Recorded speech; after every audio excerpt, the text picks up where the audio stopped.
selamat siang kepada Bapak. Hari ini kelompok kami akan membahas tentang pariwisata religi dalam tradisi Kristen, asal mula, sejarah, dan perkembangan. Dalam mata kuliah pariwisata religi. Secara singkat, wisata religi Kristen adalah perjalanan ke tempat suci atau bersejarah untuk memperdalam iman dan refleksi spiritual, bukan sekedar rekreasi biasa. Tradisi ini sudah dimulai sejak masa awal kekristenan pada abad ke-1 sampai ke-4, di mana umat terdahulu mengunjungi tempat hidup Yesus seperti Yerusalem dan Bethlehem.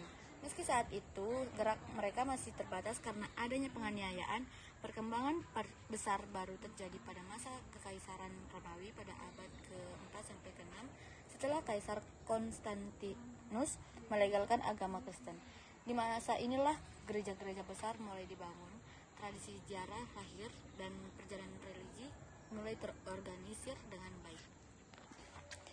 Kemudian pada abad pertengahan, abad 7-15, ziarah menjadi sangat populer di Eropa sebagai bentuk pertobatan dengan rute terkenal seperti Roma, Yerusalem, dan jalur Camino de Santiago.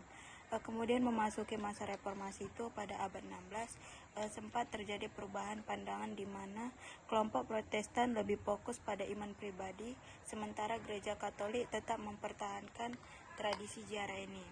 Kemudian masuk ke era modern dan kontemporer pada abad 19 sekarang.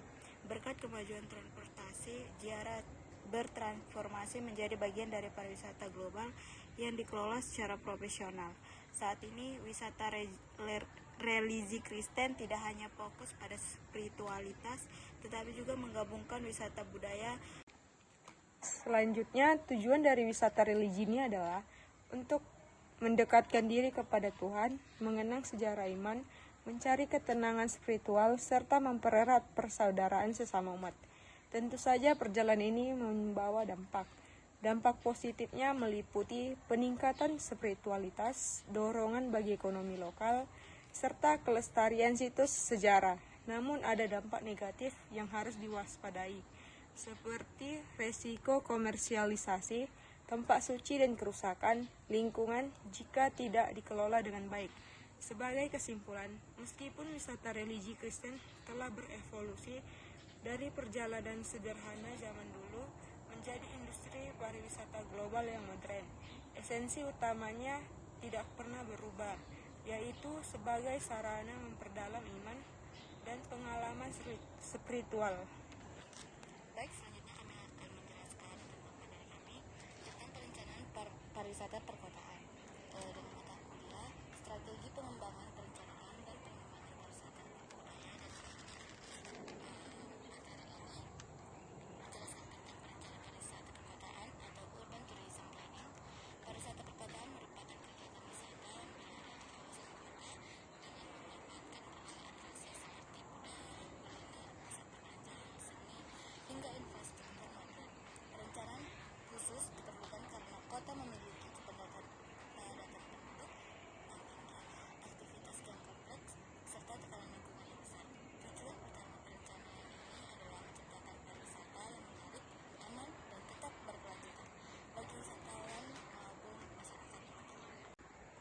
Dalam materi ini kami menjelaskan karakteristik dan komponen utama pariwisata perkotaan, yang dimana pariwisata kota biasanya didukung oleh akses transportasi yang mudah seperti bandara, stasiun MRT, dan halte bus.